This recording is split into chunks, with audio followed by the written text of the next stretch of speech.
महाभागवत महापुराण पंचम स्कंद अथ नवमो अध्याय। भरत जी का ब्राह्मण कुल में जन्म। अब हिंदी अनुवाद। श्री सुखदेव जी कहते हैं, राजन, आंगिरस गोत्र में शम दम तप स्वाध्याय वेदाध्ययन त्याग अतिथि आदि को अन्न देना, संतोष तितिक्षा विनय विद्या कर्म विद्या अनसूया, दूसरों के गुणों में दोष न ढूंढना, आत्मज्ञान आत्मा के कर्तृत्व और भोक्तृत्व का ज्ञान एवं आनंद धर्म पालन जनित सुख, सभी गुणों से संपन्न एक श्रेष्ठ ब्राह्मण थे। उनकी बड़ी स्त्री से उन्हीं के समान विद्याशील आचार रूप और उदारता आदि गुणों वाले 9 पुत्र हुए तथा छोटी पत्नी से एक ही साथ एक पुत्र और एक कन्या का जन्म हुआ। इन दोनों में जो पुरुष था वे परम भागवत राजर्षि शिरोमणि भरत ही थे। वे मृग शरीर का परित्याग करके अंतिम जन्म में ब्राह्मण हुए थे, ऐसा महापुरुषों का कथन है। इस जन्म में भी भगवान की कृपा से अपनी पूर्व जन्म परंपरा का स्मरण रहने के कारण वे इस आशंका से कि कहीं फिर कोई विघ्न उपस्थित न हो जाए, अपने स्वजनों के संग से भी बहुत डरते थे। हर समय जिनका श्रवण स्मरण और गुण कीर्तन सब प्रकार के कर्म बंधन को काट देता है, श्री भगवान के उन युगल चरण कमलों को ही हृदय में धारण किए रहते तथा दूसरों की दृष्टि में अपने को पागल मूर्ख अंधे और बहरे के समान दिखाते। पिता का तो उनमें भी वैसा ही स्नेह था, इसीलिए ब्राह्मण देवता ने अपने पागल पुत्रों के भी शास्त्रानुसार समावर्तन पर्यंत विवाह से पूर्व के सभी संस्कार करने के विचार से उनका उपनयन संस्कार किया। यद्यपि वे चाहते नहीं थे तो भी पिता का कर्तव्य है कि पुत्र को शिक्षा दे। इस शास्त्र विधि के अनुसार उन्होंने उन्हें शौच आचमन आदि आवश्यक कर्मों की शिक्षा दी। किंतु भरत जी तो पिता के सामने ही उनके उपदेश के विरुद्ध आचरण करने लगते थे। पिता चाहते थे कि वर्षा काल में इसे वेदाध्ययन आरंभ करा दूं, किंतु वसंत और ग्रीष्म ऋतु के चैत्र वैशाख ज्येष्ठ और आषाढ़ 4 महीनों तक पढ़ाते रहने पर भी वे इन्हें व्याहृति और शिरोमंत्र प्रणव के सहित त्रिपदा गायत्री भी अच्छी तरह याद न करा सके। ऐसा होने पर भी अपने इस पुत्र में उनका आत्मा के समान अनुराग था, इसलिए उसकी प्रवृत्ति न होने पर भी वे पुत्र को अच्छी तरह शिक्षा देनी चाहिए। इस अनुचित आग्रह से उसे शौच वेदाध्ययन व्रत नियम तथा गुरु और अग्नि की सेवा आदि ब्रह्मचार्याश्रम के आवश्यक नियमों की शिक्षा देते ही रहते। किंतु अभी पुत्र को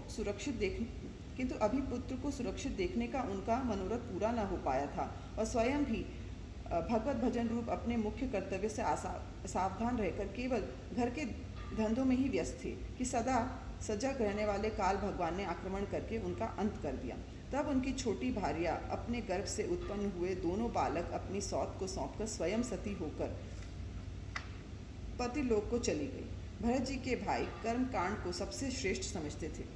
वे ब्रह्मज्ञान रूप पराविद्या से सर्वथा अनभिज्ञ थे, इसलिए उन्हें भरत जी का प्रभाव भी ज्ञात नहीं था। वे उन्हें निरामूर्ख समझते थे। अतः पिता के परलोक से धारने पर उन्होंने उन्हें पढ़ाने लिखाने का आग्रह छोड़ दिया।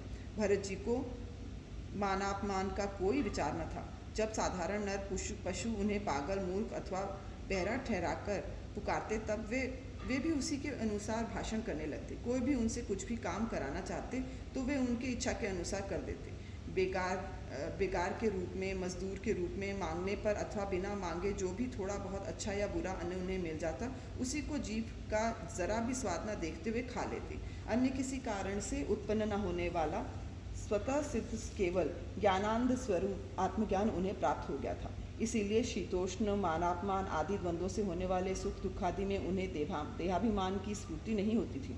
वे सर्दी गर्मी वर्षा और आंधी के समय साढ़ के समान नंगे पड़े रहते थे। उनके सभी अंग हृष्ट पुष्ट एवं गठे हुए थे। वे पृथ्वी पर ही पड़े रहते थे, कभी तेल उपटन आदि नहीं लगाते थे और न कभी स्नान ही करते थे। इससे उनके शरीर पर मैल जम गई थी। उनका ब्रह्मतेज धूलि से ढके हुए मूल्यवान मणि के समान छिप गया था। वे अपनी कमर में एक मैला कुचौला कपड़ा लपेटे रहते थे। उनका यज्ञोपवीत भी बहुत ही मैला हो गया था, इसलिए अज्ञानी जनता ये कोई द्विज है, कोई अधम ब्राह्मण है, ऐसा कहकर उनका तिरस्कार कर दिया करती थी। किंतु वे उसका कोई विचार न करके स्वच्छंद विचरते थे। दूसरों की मजदूरी करके पेट पालते देख जब उन्हें उनके भाइयों ने खेत की क्यारियाँ ठीक करने में लगा दिया, तब वे उस कार्य को भी करने लगे। परंतु उन्हें इस बात का कुछ भी ध्यान न था कि उन क्यारियों की भूमि समतल है या ऊंची नीची, अथवा ये छोटी है या बड़ी। उनके भाई उन्हें चावल की कनी, खली, भूसे, भुने हुए उड़द अथवा बर्तनों में लगी हुई जले अन्न की खुरचन जो भी कुछ भी दे देते उसी को वे अमृत के समान खा लेते थे। किसी समय डाकुओं के सरदार ने जिसके सामंत शूद्र जाति थे, पुत्र की कामना से भद्रकाली को मनुष्य की बलि देने का संकल्प किया।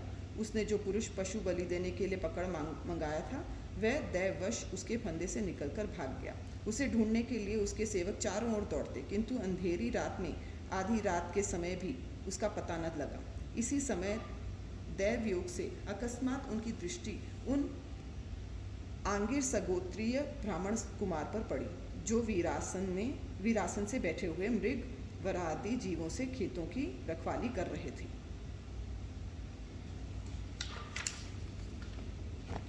उन्होंने देखा कि ये पशु तो बड़े अच्छे लक्षणों वाले हैं, इससे हमारे स्वामी का कार्य अवश्य सिद्ध हो जाएगा।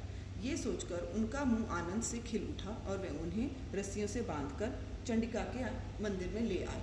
तदनंतर उन चारों ने अपनी पद्धति के अनुसार विधि पूर्वक उनको अभिषेक एवं स्नान कराकर कोरे वस्त्र पहनाए तथा नाना प्रकार के आभूषण, चंदन, माला और तिलक आदि से विभूषित कर अच्छी तरह भोजन कराया। फिर धूप, दीप, माला, खील, पत्ते, अंकुर और फल आदि उपहार सामग्री के सहित बलिदान की विधि से गान, स्तुति और मृदंग एवं ढोल आदि का महान शब्द करते उस पुरुष पशु को भद्रकाली के सामने नीच सिर करा के बैठा दिया।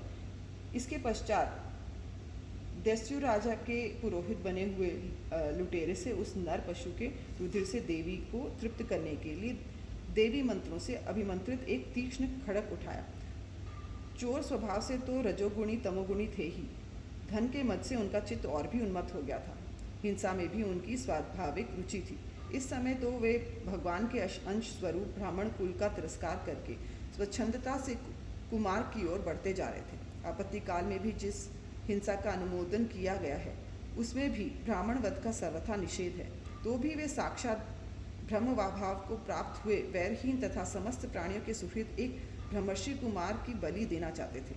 ये भयंकर कुकर्म देखकर देवी भद्रकाली के शरीर में अति दुस्सह ब्रह्म तेज से दाह होने लगा और वे एकाएक मूर्ति को फोड़कर प्रकट हो गईं। अत्यंत असहनशील और क्रोध के कारण उनकी भौहें चढ़ी हुई थीं तथा कराल दाढ़ों और चढ़ी हुई लाल आंखों के कारण उनका चेहरा बड़ा भयानक जान पड़ता था।